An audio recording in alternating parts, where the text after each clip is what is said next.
তাজ্জব ঘটনা শেষ পর্যন্ত দেখেন নিজের ভুল নিজেই স্বীকার করলো শেখ হাসিনা।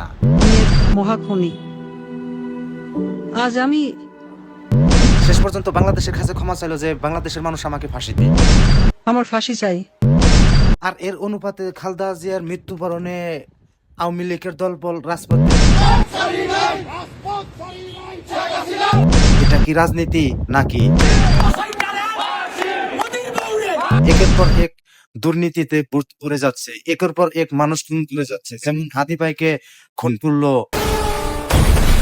খালেদা জিয়ার মৃত্যুতে আসিফ নজরুল কি বলে? বেগম জিয়ার এই মৃত্যুর পিছনে ফ্যাসিস্ট যে প্রধানমন্ত্রী ছিলেন শেখ হাসিনা, আসলে সে আসিফ নজরুলের কথাই কি সত্য না মিথ্যা? মামলায় সাজা দেওয়া হয়েছে সেটা সম্পূর্ণ রংলি। একটি মানুষ বলে দিয়েছে যে খালেদা জিয়ার মৃত্যুতে নাকি 2 মাস আগেই নাকি মৃত্যু হয়েছে। গত নভেম্বর 28 তারিখ বেগম খালেদা জিয়া মরে গেছে। কুলাঙ্গার সন্তান বলে দাবি করেছে। প্রমাণিত হয়েছে তারেক রহমান খালেদা জিয়ার কুসন্তান। আসলে এটা ঘটনা কি সত্য তাও জানি না।